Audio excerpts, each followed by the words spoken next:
네, 닥터플러스의 문이 활짝 열렸습니다. 오늘은 한의사 김수연 원장님과 함께 할게요. 어서 오세요. 네, 안녕하세요. 한의사 김소연입니다. 네, 반갑습니다. 자, 오늘 어떤 주제에 대해서 한번 자세히 이야기 나눠볼까요? 네, 오늘은 안면홍조에 대해서 알아보려고 합니다. 네. 요즘처럼 찬바람이 불면 안면홍조는 더욱 심해지는데요. 한 번 증상이 나타나면 오래 지속되어 붉은 얼굴 때문에 민망해지고 오해를 받는 경우가 많죠. 그래서 안면홍조는 질환 자체가 주는 불편함보다 붉은 얼굴로 인한 오해 때문에 정신적인 스트레스를 받는 병이기도 합니다. 오늘 자세한 치료와 예방법을 배워가셔서 안면홍조로 인한 스트레스에서 벗어나시길 바랍니다. 네, 오늘 닥터플러스 안면홍조에 대해서 자세히 알아보겠습니다. 한때 미스 홍당무란 영화에서 공효진 씨가 안면홍조증이 있어서 굉장히 좀 재미난 캐릭터를 이렇게 연기했었잖아요. 그것처럼 많은 분들이 이 안면홍조 때문에 굉장히 스트레스를 많이 받고 계시다라고 들었는데 오늘 이 시간을 통해서 많은 정보 알아가시면 좋을 것 같습니다. 자, 먼저 안면홍조가 어떤 건지부터 자세하게 정의 내려볼까요? 네. 안면홍조는 온도나 감정의 변화에 의해서 얼굴이 쉽게 붉어지는 것으로 그 붉어짐이 오래 지속되는 경우를 말합니다. 네. 피부에 있는 혈관은 자율신경 조절로 인해서 수축과 확장을 반복하게 되는데요. 긴장을 하거나 흥분을 하면 자율신경이 자극을 받아 혈관이 늘어나고 늘어난 혈관을 통해서 더운 혈액이 피부에 과도하게 몰리게 되므로 얼굴이 화끈거리고 붉어집니다. 결국 안면홍조는 안면 피부 내 모세혈관이 확장되어 발생하는 만성 혈관 질환이라 할 수 있겠죠. 근데 이렇게 얼굴에 홍조, 그러니까 빨개지는 이유가 대체 뭘까요? 안면 부위는 우리 인체 다른 피부 조직에 비해서 혈관 분포가 상대적으로 발달되어 있습니다. 네. 그렇게 피부가 얇고 혈관이 취약하기 때문에 조그만 심리적, 외부적인 자극에도 혈관이 쉽게 이완되어 붉어지게 되는 것입니다. 근데 얼굴에 나타나는 게 주 증상이긴 하겠지만 혹시 다른 부위에도 홍조가 나타나는 경우도 있을까요? 네, 그렇습니다. 얼굴에 홍조가 나타나는 경우에는 머리, 가슴 부위의 피부까지 열감이 오르면서 같이 붉어지는 경우도 많이 있습니다. 알겠습니다. 자, 그럼 지금부터는 안면홍조의 원인에 대해서 자세히 알아보겠습니다. 안면홍조 대체 왜 발생하죠? 일단 여러 가지 요인, 즉 타고난 체질과 체질에 맞지 않는 생활, 과로, 스트레스 등으로 인한 면역력이 저하된 상태에서 발생하는 것으로 보고 있습니다. 안면홍조는 피부에 관련된 질환이지만 한의학적 관점으로 볼 때 안면홍조가 발생하는 원인은 체질적인 문제와 내부 장기의 부조화 등 우리 인체의 전반적인 문제에 기인합니다. 구체적으로 어떤 요인들이 안면홍조를 유발시키는지 좀 알려주세요. 네, 일단 어렸을 때부터 아토피 피부염을 앓았거나 여드름 등 알러지성 피부 질환을 겪었던 분들은 피부에 염증이 오래 지속되어 안면홍조가 생길 수 있고요. 스테로이드가 들어있는 약물을 오랫동안 얼굴에 바르게 되면 안면홍조가 생길 수 있습니다. 피부가 얇아지고 피부 밑에 혈관이 늘어나게 된 결과로 나타나는데요. 또 폐경기 여성들의 주된 증상이 또 안면홍조거든요. 네. 폐경기 여성의 80%가 안면홍조를 호소하고 땀을 많이 흘리는 발한 증상을 동반하게 되는데요. 홍조증과 함께 화끈거리는 얼굴의 발열감으로 밤에 자다가 자주 깨기도 합니다. 그리고 체질적으로 혈관이 잘 늘어나는 분, 감정 변화가 심한 사춘기 소녀들에게도 안면홍조가 자주 일어나는데요. 이런 감정 변화는 자율신경을 자극시켜서 피부 혈관을 늘어나게 하기 때문입니다. 그러니까 체질적인 원인도 있고 감정적인 원인도 있네요. 복합적으로 요인이 되는 것 같은데, 그리고 저는 이런 경우를 많이 봤어요. 왜 술을 마실 때 유난히 얼굴이 붉어지는 분들. 근데 이런 분들도 안면홍조로 봐야 될지 좀 궁금해요. 네, 선천적으로 알코올을 분해하는 효소가 모자라기 때문에 얼굴이 붉어지게 되는데요. 안면홍조의 한 원인이 되기도 합니다. 이런 분들은 간의 해독 능력과 알코올을 분해할 수 있는 능력이 떨어지기 때문에 되도록이면 술을 마시지 않는 것이 좋습니다. 오히려 반대로 술의 해독 능력이 뛰어나서 혈색이 잘 도는 거다라고 얘기하는 사람도 있는데 그 반대라고 합니다. 절대 마시면 안 될 것 같고요. 그리고 왜 피부 상태에 따라 좀 다를 것 같기도 한데요. 유난히 피부가 하얗고 얇은 분들이 더 증상이 나타날지 궁금하네요. 네, 그렇습니다. 혈관은 피부에 진피층이 존재하는데 진피층이 얇은 진피층 위에 있는 표피층이 얇은 분들은 혈관이 확장되면 그대로 홍조로 이어질 수가 있습니다. 네, 알겠습니다. 자, 안면홍조에 대해서 알아보고 있는데요. 이 안면홍조는 두 가지로 좀 나눠지는 것 같습니다. 여드름 등의 피부 질환이 있는 경우랑 피부 질환이 없는 경우로 나눠지고 있는데 이 두 가지를 구분해서 다시 한번 정리 부탁드릴게요. 네, 첫 번째는 피부 질환에 의한 2차적인 안면홍조증인데요. 피부 질환에 의해서 발생한 염증이 혈관을 확장시키면서 피부가 붉어 보이는 것입니다. 아토피가 얼굴에 있는 경우나 지루성 피부염이 있는 경우가 가장 대표적인 질환이고요. 그로 인해서 얼굴이 붉어짐이 있는데요. 자율신경장애로 인한 안면홍조와의 차이점은 피부 질환에 의한 홍조이므로 정상적인 상황에서도 피부가 붉어짐이 있고 소양감을 동반한다는 것입니다. 두 번째는 피부 질환이 없는 단순한 안면 홍조증인데요. 네네. 자율신경 장애로 인해서 얼굴이 심하게 붉어지는 것으로 일반적으로 말하는 안면 홍조증에 해당하는 것입니다. 피부의 혈관은 자율신경의 조절을 받으므로 온도나 감정 등의 변화에 의해서 혈관이 확장, 수축됩니다. 그럼 이런 두 가지 원인을 동시에 가지는 경우도 있을까요? 네, 그렇습니다. 처음에는 한 가지 원인으로 시작하였다 하더라도 네. 오래 지속되다 보면 다른 원인도 같이 발생하는 경우가 대부분입니다.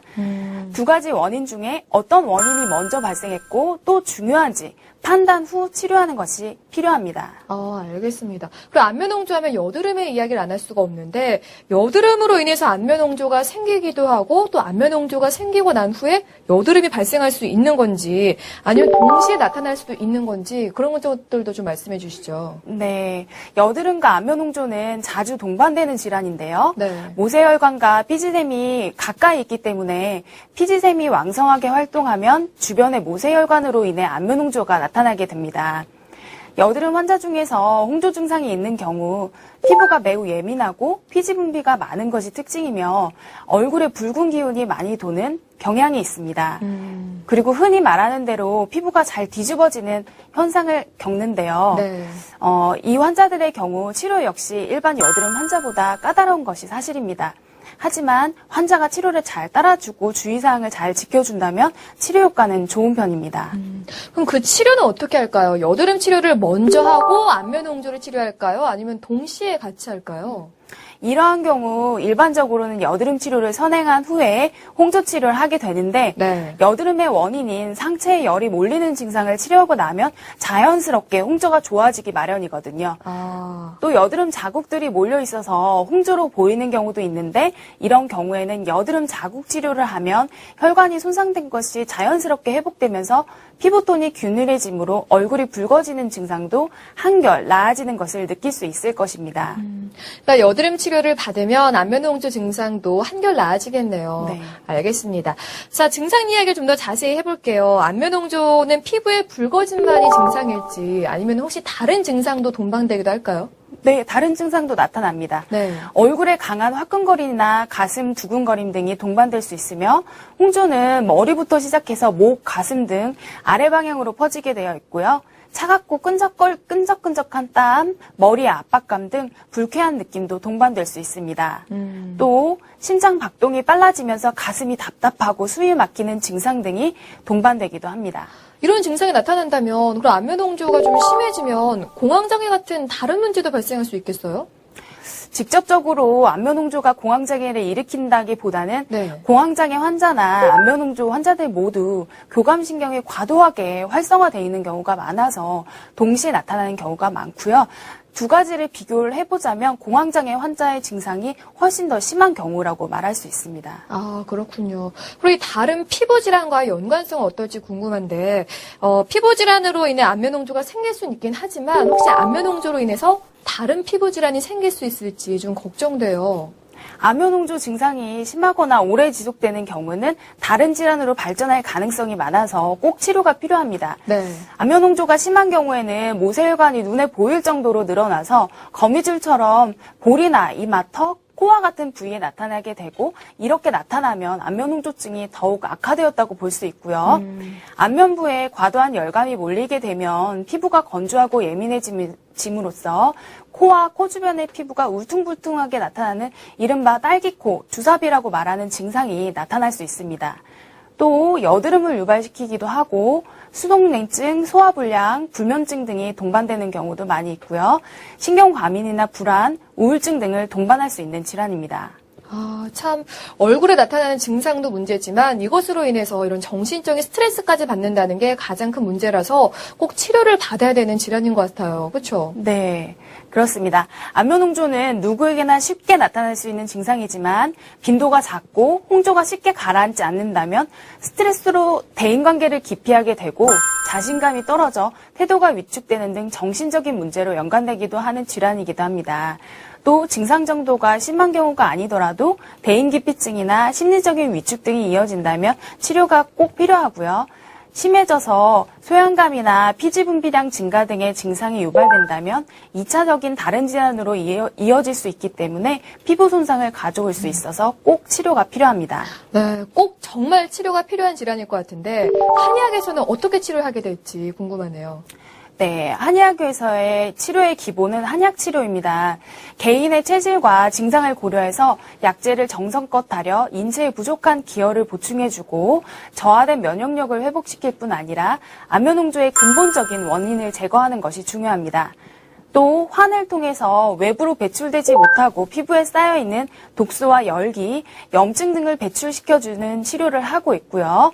피부의 재생력과 순환력을 높여주는 한약재를 추출한 약액을 개인의 체질과 증상에 따라 경락과 경혈에 주입하고 빠른 치료 효과를 유도하고 있습니다. 약액을 주입하는 치료가 동반된다라고 하셨잖아요. 네. 이런 약침이 레이저 치료에 비해서 갖는 장점은 뭘까요? 약침은 순수한 한약재에서 추출하기 때문에 내성이나 습관성, 중독성이 없이 안전하게 사용할 수 있습니다. 또 약침과 함께 침치료도 하는데요. 기혈이 운행하는 통로를 경락과 경혈이라고 하는데 이러한 경락과 경혈을 자극하는 침치료는 피부에 쌓인 독소와 염증을 배출하고 피부 재생을 유도해주는 부작용이 적은 치료라 할 수 있습니다. 네, 안면홍조를 치료하는 다양한 방법들이 있는 것 같습니다. 자, 이렇게 침 치료에 의해서 또 어떤 한방 치료 방법이 있는지 말씀해 주시죠. 네, 정체되어 순환장애를 발생하는 혈액들, 또 그 노폐물을 어혈이라고 말하는데요. 네. 사열 치료를 통해서 홍조 부위에 어혈을 배출시키고 염증과 독소를 배출시켜서 정상적인 피부 세포의 재생을 유도하기도 하고요. 화학 자극이나 약물을 사용하지 않는 한방 스킨케어 치료도 있고요. 안면홍조는 피부가 호흡을 하지 못하기 때문에 피부의 호흡 기능을 되살리는 근본적인 치료 방법으로 자연 치유력을 상승시켜 치료와 예방할 수 있는 힘을 길러줍니다. 마지막으로 스테로이드, 방부제, 색소 및 인공 향료가 포함되지 않은 안전한 외용제를 이용한 치료도 행해집니다. 역시나 치료법 아주 다양합니다. 자, 안면홍조 괴로워하시는 분들 많이 계실 것 같은데 더 큰 문제는 혹시 걸릴까봐 걱정이 되신 분들 많이 계실 것 같거든요. 예방 방법 같은 거 있으면 좀 말씀해 주세요. 안면홍조의 예방 및 치료에 가장 중요한 것은 우선 편안한 마음가짐을 갖는 것입니다. 화가 나거나 흥분하면 혈관이 확장되면서 얼굴이 붉어지기 때문인데요. 또 식습관 개선 또한 필요한데요. 맵거나 짠 자극적인 음식은 교감신경을 활성화시켜서 혈관을 확장시키기 때문입니다. 술도 혈액순환을 빠르게 하고 혈관을 확장시키는 대표적인 음식이기 때문에 피하는 것이 좋으시고요. 겨울철 바깥에 있다가 실내로 들어갈 때는 미리 손으로 볼을 가볍게 비벼서 얼굴 피부 온도를 높여주면 도움이 될 수 있습니다. 외출 시에는 반드시 자외선 차단제를 바르고 마스크를 착용하여 자외선에 의한 탄력 섬유 파괴를 피해야 하고 꾸준히 여드름 치료를 해주는 것도 중요합니다. 갑자기 뜨거운 곳에 가면 혈관 확장이 심하기 때문에 뜨거운 찜질방이나 사우나를 자주 가는 것도 피하는 것이 좋고요. 스테로이드 성분의 연고도 장기적으로 쓰지 않는 것이 좋은데 스테로이드 연고는 단기간의 효과를 볼 수는 있지만 오래 쓸 경우에 피부를 얇게 만들어 증상을 오히려 악화시킬 수 있기 때문입니다.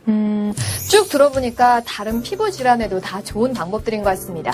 어렵지 않은 수칙들이니까 꼭 지키셨으면 좋을 것 같고요. 앞으로는 더 이상 미스 홍당무로서 스트레스 받는 일 없으셨으면 좋겠습니다. 닥터플러스 오늘 안면 홍조에 대해서 자세히 알아봤습니다. 원장님 고맙습니다. 네, 감사합니다.